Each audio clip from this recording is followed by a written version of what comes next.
সাইয়েদনা আবু বকর সিদ্দিক রাদিয়াল্লাহু তাআলা আনহু একদিন নামাজ পড়ার জন্য আমার আল্লাহর ঘর কাবার দরজার সামনে গিয়ে ফজরের সময় তিনি দাঁড়িয়ে গেছেন, নামাজ শুরু করবেন। এমন সময় তিনি রুকু করে সেজদার মধ্যে চলে গেছেন। অথবা শাইবা মুগীরা সব হিংস্র জন্তু হায়নার মতো তাকে ঘিরে ধরেছে। সেজদায় যাওয়ার সঙ্গে সঙ্গে ঘাড়ের উপরে পা চালায়া দিয়েছে, চিৎ করে শোয়া দিয়া নাকির উপরে খড়ম জুতা দিয়া, কাঠের জুতা দিয়া চাপা দিয়েছে। নাকটা চ্যাপটা হয়ে গেছে, রক্ত দরদর করে পড়া শুরু হয়ে গেছে। সেন্সলেস হয়ে পড়েছেন আবু বকর সিদ্দিক রাদিয়াল্লাহু তাআলা আনহু। অনেকক্ষণ পর তারা ভাবতেছে মনে হয় আবু বকর মারা গেছে। কিছুক্ষণ পর সেন্স ফিরে পেলেন। সেন্স ফিরে পেয়ে নাকটা হাত দিয়ে চেপে ধরে, রক্ত বন্ধ যেন হয়ে যায়, নাকটা হাত দিয়ে চেপে ধরে দৌড় মেরে নিজের বাড়ির দিকে না গিয়ে সোজা নবীর ঘরের দিকে দৌড় মারলেন। নবীর ঘরের কাছে গিয়ে দরজায় ডাক দিয়ে বলছেন, হুজুর, ইয়া রাসূলুল্লাহ, আপনি তাড়াতাড়ি দরজা খুলেন, মক্কার পরিবেশ ভালো না। চোরাগপ্ত হামলা শুরু হয়ে গেছে, বিভিন্ন প্রকার ষড়যন্ত্র শুরু হয়ে গেছে, আপনাকে মেরেও ফেলতে পারে, তারা আমাকে আক্রমণ করে বসেছে। নবীজি দরজা খুলে দেখেন আমার নবীজির 3 বছরের ছোট্টবেলার বন্ধু, খুব আপনজন। আমার নবীজি ওই বন্ধুর নাক থেকে দর দর করে রক্ত পড়া শুরু হয়ে গেছে। রাসূল বলেন, আবু বকর, তোমার নাক থেকে ক্ষত হচ্ছে কেন, রক্ত পড়ছে কেন, কি হয়েছে? হুজুর, ইবাদত করেছি, সেজদা দিয়েছি আল্লাহকে খুশি করার জন্য, কাফের আমার নাকটা বোচা করে দিয়েছে। আমার নবীজি সঙ্গে সঙ্গে তাকে জড়িয়ে ধরে বলছেন, আবু বকর, কিছু খাইছো নাকি? না হুজুর, এখন খাওয়ার টাইম নাই, যে কোনো মুহূর্তে আপনাকে হামলা করতে পারে, অতএব আপনি আমার সঙ্গে চলুন, মক্কার বাইরে চলে যাই, সন্ধ্যার পরে আবার আসবো। কি ত্রাস সৃষ্টি করেছিল মক্কার সেই কাফের মুশরিকরা। আমার নবীজি সেই সময় আবু বকর সিদ্দিক রাদিয়াল্লাহু আনহুর সঙ্গে একসঙ্গে 2 বন্ধু মিলে তারা মক্কার বাইরে চলে গেলেন। প্রচন্ড ক্ষুধা, দুজনে খান নাই। রক্তাক্ত আবু বকরকে দেখে রাসূল বলছেন, আবু বকর, তোমার দেহ থেকে যে পরিমাণ রক্ত ঝরতেছে, তুমি তো মরে যাবা, কিছু খাওয়া দরকার। হুজুর, কি খাবো? কিছুই তো নাই। নবীজির সামনে একটা মেষের পাল দেখলেন, মেষের পাল খুঁজলেন, কিন্তু মেষের পাল ওনাকে পেলেন না। ছাগলের পাল দেখতে পেলেন। রাখালকে ডাক দিয়ে বলছেন, রাখাল, একটা ছাগি আমাকে দেবে নাকি? কি করবেন আপনি? ছাগিটা থেকে দুধ দহন করে আমার বন্ধুকে দুধ পান করাবো, রক্ত শূন্যতায় ভুগছে আমার আবু বকর। সঙ্গে সঙ্গে রাখাল বলছে, আমি আপনাকে এই ছাগি কখনো দিতে পারবো না, কারণ ছাগলগুলোর মালিক তো আমি নই, আমি দিলে পরে আমানতের খেয়ানত হয়ে যাবে। আমার নবীজির কাছে এই কথাটা দারুণ দারুণ দামি মনে হলো। রাসূল বলেন, আহারে, এই মরু অঞ্চলের এই রাখালের মধ্যে ঈমান নাই, কিন্তু ঈমানের গুণটা আছে, আমানতের খেয়ানত হয়ে যাবে। রাসূল খুব খুশি হলেন। রাসূল এবার বলছেন, রাখাল, তোমাকে ধন্যবাদ, তুমি তোমার মালিকের খেয়ানত করতে চাও না, তবে হ্যাঁ, আমি তোমার কাছ থেকে এমন একটা ছোট্ট ছাগি চাবো, যে ছাগিটার পেটে বাচ্চা আসে নাই, ওলানে দুধ আসে নাই, ছোট্ট একটা ছাগি তুমি আমাকে যদি দিতে চাও, দিতে পারবে নাকি? এবার রাখালটা মুস্কি মুস্কি হাসি মেরে বলে, লোকটা পাগল নাকি, ছোট্ট ছাগি দিয়ে কি করবে, দেইতে দেখি। দিয়ে দিল। আমার নবীর হাতে যখন ছোট্ট ছাগি দেওয়া হলো, নবীজি তার কোলের মধ্যে ছোট্ট ছাগি নিয়ে আমার নবীজি ওই ছাগিটার পিছনের পার মাঝখানে উলান বরাবর হাতটা রাখলেন। হাত রাখার সঙ্গে সঙ্গে গোটা উলানটা দুধে ভরপুর হয়ে গেল। একটু আসতে বলেন সুবহানাল্লাহ। নবীদের মুআজিজা মিথ্যা না সত্য? আকাশের চাঁদ দ্বিখণ্ডন করেছেন মুহাম্মদ সাল্লাল্লাহু। এদিকে ছোটখাটো মুআজিজা নাকি? আকাশের চাঁদ দ্বিখণ্ডন করা পৃথিবীর কারো পক্ষে সম্ভব? ক্ষমতা কার? ঘটিয়েছেন রাসূলের মাধ্যম দিয়া। পৃথিবীর কোনো বিজ্ঞানী, পৃথিবীর কোনো গবেষক, পৃথিবীর কোনো পর্যটক এই প্রথম আসমান টপকাবে কখন আসমানিতে ছুঁতে পারে নাই, অথচ আমার নবীজি সকল বিজ্ঞানীদের বড় বিজ্ঞানী। প্রথম আসমান পেরিয়ে, দ্বিতীয় আসমান পেরিয়ে, তৃতীয় আসমান পেরিয়ে, সপ্তম আসমান পেরিয়ে, সিদরাতুল মুনতাহা পেরিয়ে আরশ আজিম পর্যন্ত তিনি মেহমান হয়েছেন আল্লাহ তাআলার। এত বড় বিজ্ঞানী পৃথিবী, তার কোনোদিন কি আসা সম্ভব? আসতে বলবেন না সম্ভব? সম্ভাবনা।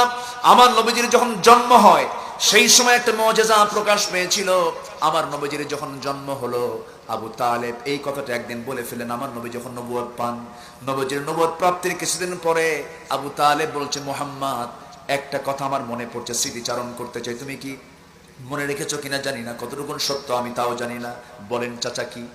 আবু তালেব বলতেছে, মুহাম্মদ, তুমি যখন জন্ম নিলে, জন্ম নেওয়ার ঠিক 2 দিনের মাথায় দ্বিতীয় রাত্রিতে রজনীতে আমি তোমাকে দেখতে গেলাম, তোমার মার চোখের দিকে চায় দেখি তোমার মার চোখে পানি টলমল করে, তোমার মা কান্দে, তোমার মার মনে কোনো সুখ নেই, তোমার মা তোমাকে টাইম দেয় না, তোমার মা তোমাকে খোলা আকাশের নিচে, চাঁদনি আকাশের নিচে তোমাকে শুয়ে রেখে এসে দূরে দূরে বসে বসে কান্দে, স্বামীর কথা মনে করে কান্দে।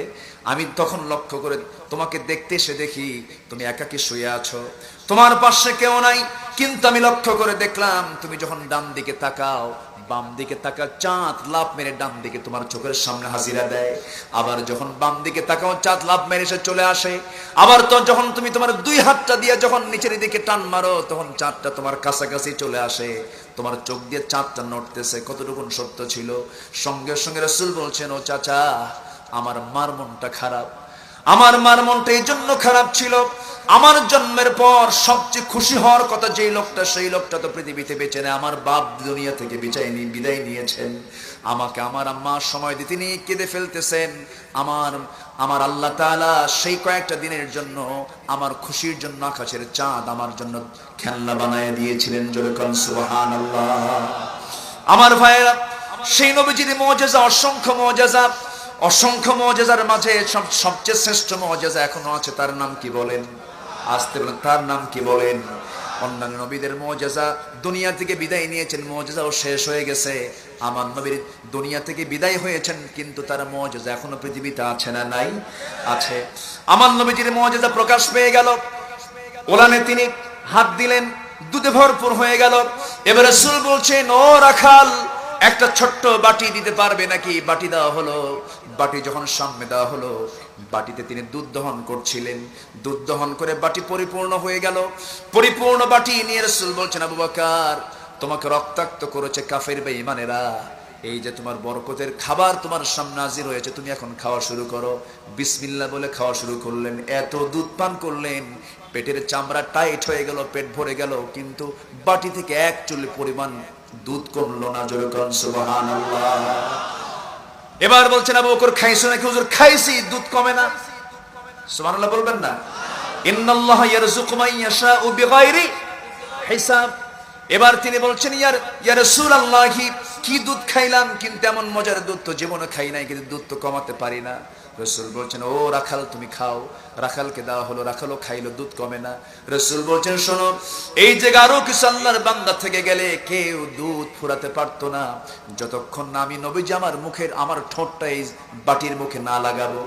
আমার নবীজি সবাইকে আগে খেতে দিতেন, এরপরে তিনি খেতেন। তার সারা জীবনের স্বভাবটা ছিল এমন। আম্মা জান আয়েশা বলেন, আমার রাসূলকে আগে গ্লাস দিতাম, পান করেন পানি, দুধ পান করেন। রাসূল আগে বলতেন, আয়েশা তুমি খায়া যেটা রেখে দিবা সেটা আমি সর্বশেষ খেয়ে ফেলবো। জোরে কোন সুবহানাল্লাহ। রাসূল আগে খেতেন না পরে খেতেন? এমন নেতা পৃথিবীতে খুঁজে পাবেন না, এমন নেতা পৃথিবীতে খুঁজে পাবেন? রাসূল সবাইকে খাওয়াতেন, এরপরে খেতেন। আর এখনকার লোকগুলো কি করে? আগে খায়, পরে পায়কার না পায়, ঠিক কিনা? এরপর আমার নবীজি কি করলেন? বাটিতে মুখ রাখলেন, খাওয়া সম্পূর্ণ হয়ে গেল বাটিতে রেখে। এবার রাখালকে বলছেন, রাখাল তুমি থাকো, আমরা চলে যাচ্ছি, সন্ধ্যা হয়ে গেছে। রাখাল কান্দে। রাখাল মনে মনে চিন্তা করে, এমন সুন্দর মানুষ, আশ্চর্য হয়ে গেছে মুজিজা দেখে। এবার বলতেছে, শোনেন, আমাকে রেখে যাবেন না, আমাকেও নিয়ে যান, আমিও চলে যাব। এই তো পরশ পাথর। জোরে কোন সুবহানাল্লাহ। কি পাথর? পরশ পাথর। রাসূল বলছেন, রাখাল রে, তুমি যে আমার সঙ্গে যাবে ভালো কথা, কিছুক্ষণ আগে যে একটা ওয়াজ করছো, কি ওয়াজ? আমানতের খেয়ানত করা যাবে না। এই রাখালগুলো, এই ছাগলগুলো দেখবে কি? হুজুর ভুলে গেছিলাম। কথা বলছেন না? ভুলে গেছিলাম আমি। রাসূল বললেন, তুমি থাকো, তুমি এই জায়গায় থেকে যাও। এবার রাখাল বলছে, ঠিক আছে আমি থাকবো, তবে একটা দাবি আপনার কাছে। কি দাবি?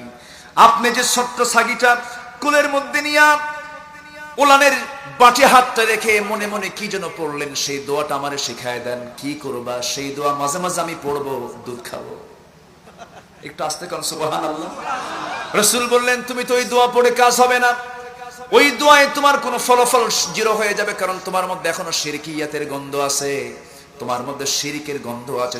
শিরকের গন্ধ তোমার নফস থেকে, তোমার জীবন থেকে সম্পূর্ণ সব উলট পালট করে দিয়ে, সব মাইনাস করে দিয়ে তোমার মধ্যে থাকতে হবে কার ইবাদত? আসতে বলবেন না, কার ইবাদত? লা আ'বুদু মা তা'বুদুন ওয়ালা আনতুম আ'বিদুনা মা আ'বুদ ولا أنا عابد ما عبدتم ولا أنتم عابدون ما أعبد لكم دينكم ولي دين জোরে বলুন আল্লাহু আকবার।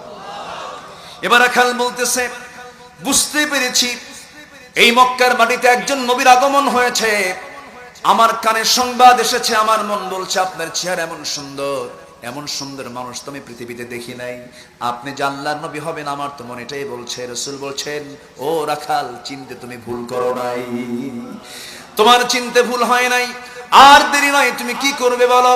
হাতটা গায়ে দিয়ে বলছেন, আর দেরি করবেন না, আমাকে পড়িয়ে দেন, আশহাদু আল্লা ইলাহা ইল্লাল্লাহু ওয়াহদাহু লা শারীকা লাহু ওয়া আশহাদু আন্না মুহাম্মাদান আবদুহু ওয়া রাসূলুহু। হিদায়াতের মালিক কে?